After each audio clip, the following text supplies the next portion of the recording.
Assalamualaikum warahmatullahi wabarakatuh. Perkenalkan, nama saya Nita Putri Larasati dari kelas B dengan 2021-245. Di sini saya akan mempresentasikan tentang pembuktian dalam peradilan agama. Pengertian pembuktian. Pembuktian menurut bahasa Arab berasal dari kata al-bayyinah yang artinya suatu yang menjelaskan. Al-Qayyim al-Jauziyah dalam kitabnya At-Turuq al-Hukmiyah mengartikan bayyinah sebagai segala sesuatu atau apa saja yang mengungkapkan dan menjelaskan kebenaran sesuatu. Menurut pasal 1865 BW, barang siapa mengajukan peristiwa atas nama dia mendasarkan suatu hak diwajibkan membuktikan peristiwa-peristiwa itu. Sebaliknya, barang siapa mengajukan peristiwa guna membantah dan orang lain diwajibkan juga membuktikan peristiwa-peristiwa itu. Menurut Ersu Bekti, yang dimaksud dengan pembuktian yaitu meyakinkan hakim tentang kebenaran dalil-dalil yang dikemukakan di dalam suatu perkara yang sedang dipersengketakan di muka pengadilan atau yang diperiksa oleh hakim.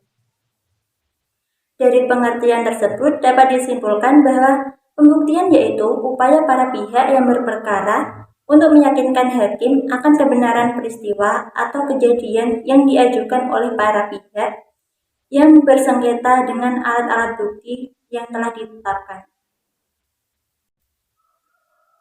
Dasar hukum pembuktian diatur dalam pasal 54 Undang-Undang Nomor 7 Tahun 1989 Yunto Undang-Undang Nomor 3 Tahun 2006 Yunto Undang-Undang Nomor 5 Tahun 2009 untuk lingkungan peradilan agama.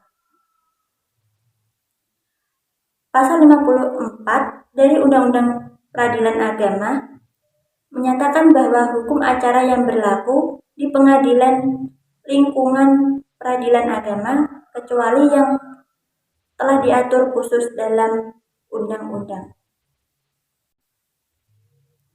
Alat bukti.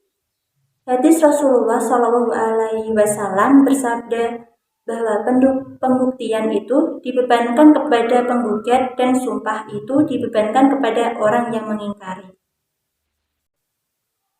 Alat bukti. Yang pertama ada pembuktian dengan surat atau alat bukti tulisan. Terdapat dua macam, yaitu yang pertama surat dengan akta dan surat lainnya yang bukan akta. Surat dengan akta, yang pertama ada akta otentik dan yang kedua ada akta di bawah tangan. Yang kedua surat lainnya yang bukan akta, yaitu salinan atau fotokopi surat-surat. Yang kedua terdapat alat bukti saksi. Alat bukti saksi dalam Islam adalah firman Allah Subhanahu wa Ta'ala dalam surah Al-Baqarah ayat 282. Dan bersaksilah dengan dua orang saksi dari orang lelaki dan dua orang perempuan dari saksi-saksi, supaya jika seorang lupa maka yang seorang mengingatkan, janganlah saksi itu enggan memberi keterangan apabila mereka dipanggil. Diatur dalam pasal 139 sampai 152 dan pasal 168 sampai 172 HIR, pasal 165 sampai 179 RPJ, pasal 1985 dan pasal 1902 sampai dengan 1912 BW. Yang ketiga ada persangkaan hakim. Persangkaan adalah kesimpulan-kesimpulan yang ditarik dari suatu peristiwa yang dianggap terbukti ke arah peristiwa yang belum terbukti, diatur dalam pasal 173 HIR. Pengakuan. Pengakuan adalah suatu pernyataan dari penggugat atau tergugat atau pihak lainnya mengenai ada tidaknya sesuatu pernyataan ini bersifat sepihak dan tidak memerlukan persetujuan pihak lain. Dan terdapat tiga jenis pengakuan. Yang pertama, lisan. Yang kedua, isyarat, kecuali dalam perkara zina. Dan yang ketiga, tertulis. Yang kelima, ada sumpah. Alat bukti sumpah diatur dalam HIR pasal 155 sampai 158 dan pasal 177. RBG pasal 182, pasal 185 dan pasal 314. Dan BW pasal 1929 sampai 1945. Macam-macam sumpah.